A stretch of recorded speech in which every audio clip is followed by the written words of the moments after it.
Yangamba nti mpe n'ennyama zina ku nguudo ate tulya n'embizzi embisibisi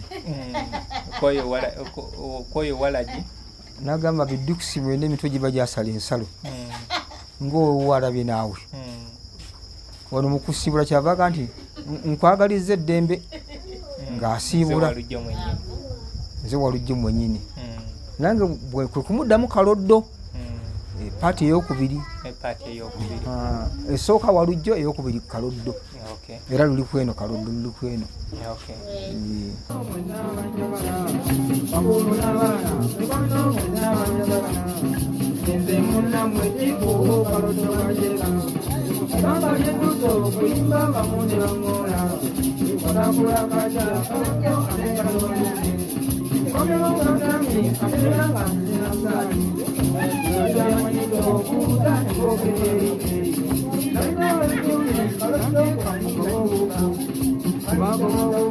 Okay, kale bantu bange juzi nali no Dikula Godfrey Ntabazi Dikula eyasookera ddala wano e Uganda yatunyumiza olugendo lwe olw'endongo ajjatya okuyingira n'ebintu ebyo ebyamusikiriza abeerenga ayingira endongo twatunuulira olutalo lwe ne Prince Jopo Kafero n'ebirala ebyaddirira.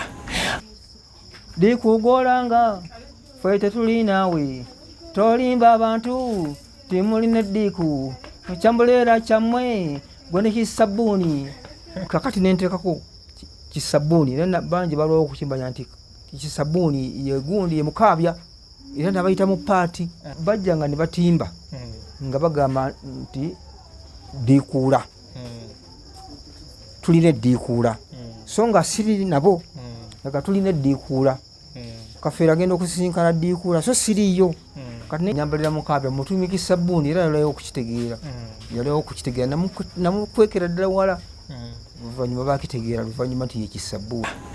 Dikuula ayogerwako yatugamba yazaalibwa 1960 ekitegeeza atwaliriza era ye akugamba nti ekitone kino ekyokubeera nga asanyusa yatandikira ku ssomero ne mu kyaki kubanga nti be basomanga ebitundu era nti ekimu ku bintu ebyamuleetera okubeera nga yeeyita Dikuula yali asoma ekitabo ekitukuvu n'alabamu ekigambo D-class era nti ekyo kyamunyumira nnyo ye kwe kubeera nga akifuula Dikuula. Akulaga nti mu mwaka gwa 1984 watandika okubeera nga performinga nga Dikuula. 1984 watandika okubeera nga performinga nga Dikuula. Oyo Dikuula abasinga kati gwe tulaba avuddemu banne abalala bangi era nti erinnya lya Dikuula eryo yagenda n'aliwandiisa era nga akolera wansi w'ekibiina kye ekya Dikuula Film Actors era nga yali akolera mu cinemas ez'enjawulo n'atakoma kubeera nga akolera mu zi cinema ez'enjawulo ne ku National Theatre kwosa n'eyo gye yasanga nga abantu n'abanga akola. Nze Muzeeyi Ntabazi Dikuula original 84 eyombanga ne Kafeero. Dikuula ayongerako nti yafuna obuzibu alina banne be yatendeka naye abo kibi nti kati Mungu bona yabatwala nti eyasigalawo obudde buno yadda ludda lw'emityana eyo naye ye ebintu ebyokuperforminga yabivaamu yadda mu kubeera nga akola emirimu gya bulijjo.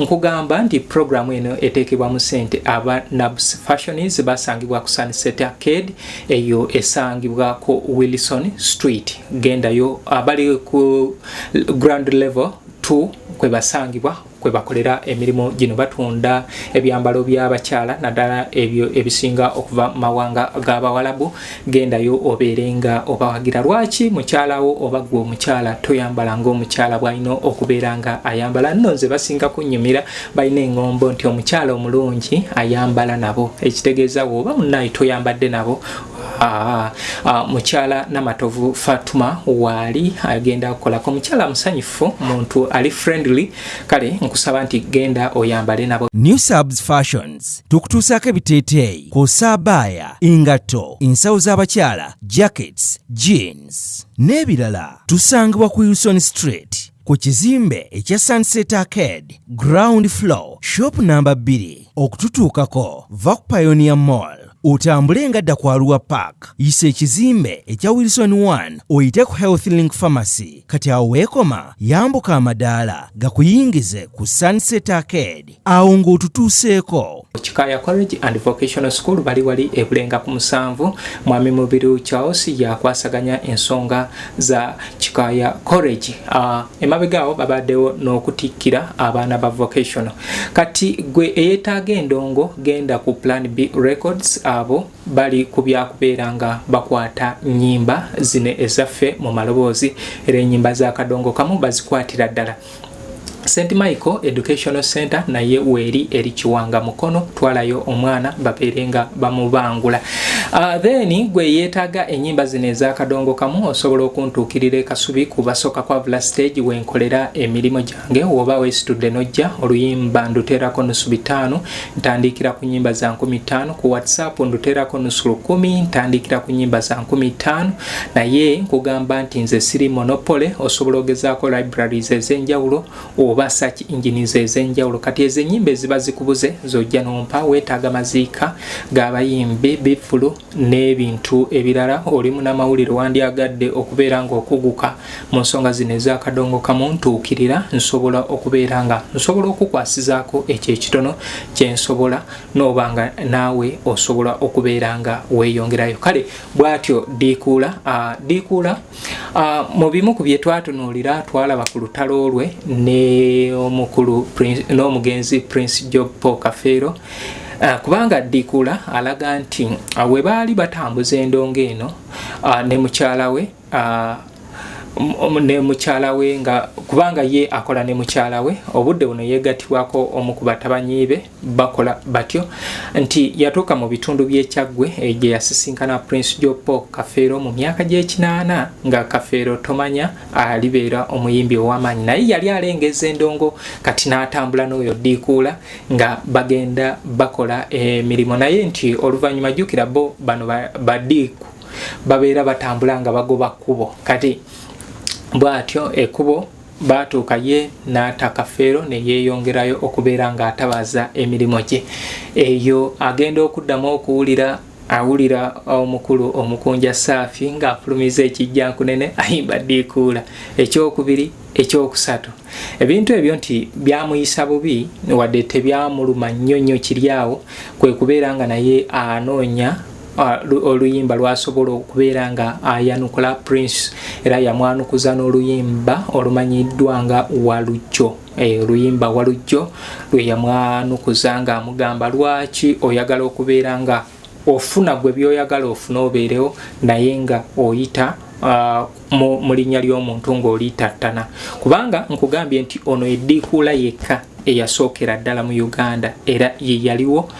Wadde Prince Job Paul Kafeero ate mu luyimba olwaddako ekyandibadde ng'ekitundu ekyokuna mu 93 ng'akoze oluyimba lwa Kiwenda amazina ya oluyimba nazzeemu nenduwuliriza ku kigambo nga wentunuulira Diikuula, era namubuuza Godfrey Ntabaazi, konze oluyimba olwo lwakuyisa lutya? N'angamba ekyamazima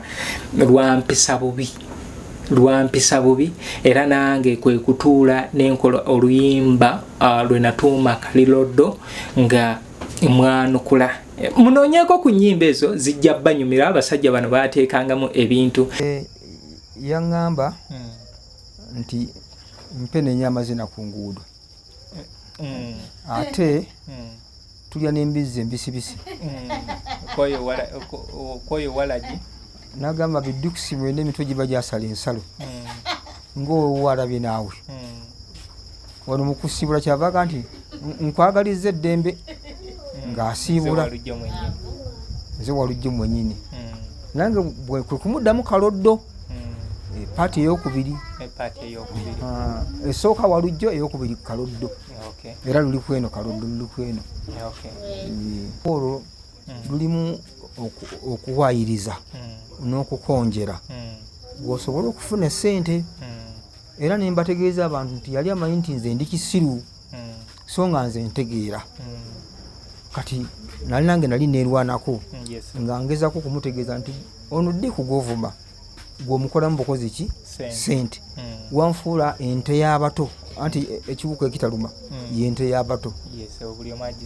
Kati yali anfudde ente y'abato. Ate yakomaawo n'agira mu luyimba olwo n'ateekamu n'omulala gwe yayita Kisabbuuni. Nga Kisabbuuni oyo ate teyali mulala, yali ayimba Wire Mulwana Mukaabya, nti ye Mukaabya gwe yali amulanga kwe kubeera nga we yagendanga nga bakuba ebipande byabwe ng'ateekako nti tulina eddiikuula bagenda dikuula sinkana kafeero, ekintu ekitaali kituufu nti kubanga tebakolako bonna weewaawo baali bemmanyi naye ate nga ye abaagizi abafunira ku ono. Kale kwe kugira n'amuyita Kisabbuuni. Nonyako oluyimba Mwami Wire Mulwana Mukaabya ogamba otya oluyimba lwaffe olwo omusajja mukulu naye agamba nti mwamala ne mukaanya ne mutereza ebintu ebyaliwo.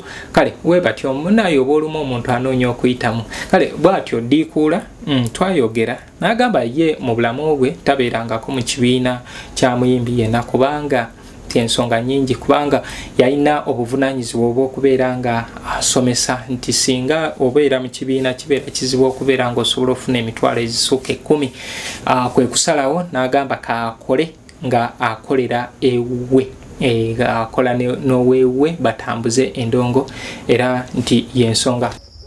Kati nga nze bwondaba kangeze kankusigira ekifaananyi ky'ennaku zino, teri muntu asobola kumpa mitwalo 10 nga ngenze mu kibiina kye nze njagala olunaku. Kati singa nze nkwata endongo yange nenyiba 5 newali 5 newali 5 newali 5 bugenda okuziba nga nina 10 gyange, so nga ate bwe nagenda mu kibiina tebajja kuzikola ki kuzimpa.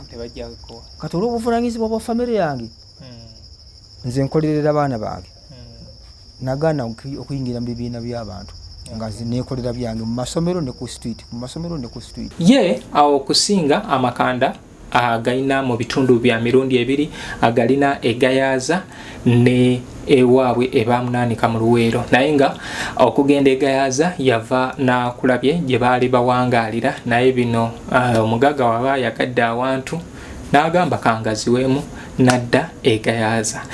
Waliwo enteekateeka ez'okubanga dikuula tumukwatira filimu tufiliminga dikuula ekyamazima naye tumuteekeko etoffaali, era neebaza mukwano gwange Seruganda Mr. Mo olw'enteekateeka eno gy'otaddewo okubeera nga at least naffe tulina etoffaali lyetugatta ku kadongo kamu. Bingi bye tukyakola era tubasaba nti amaaso mututambulizeeko. Nze Muzungu David, Kadongo Kamu music analyst.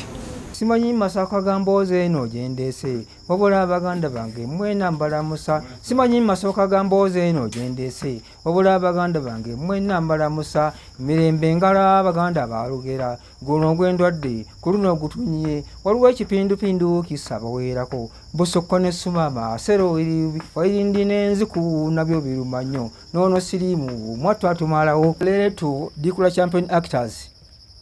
Essaawa ebeeramu eddakiika 6 n'obutikitiki 720. Amawulire mu Lugiri Bada gaagano ng'omutabbizi ndi Muzaidi kula Mataseka bw'olaba nsese ng'emmwe empeera gifungudde. Okusooka gino gye mitwe gy'ebikulu eginaagabaamu. Accident yidde kabusa eguddewo ku luguudo olutabaddeewo olwaleero. Ettendekero ly'abamanyi b'amateeka lyazeemu nate okuwandiisa abayizi abapya. Mmwe abaagala okwewandiisa mu kumenya amateeka musabidde okuba n'ebisanyizo bino wammanga. Oteeka okuba ng'osimbukira mu sipiidi 6 era ng'obbyeko okumala ebbanga eriwera. Ng'olina enkovu z'emigga egiwerako ne mu kiseera kino ng'onoonyezebwa poliisi.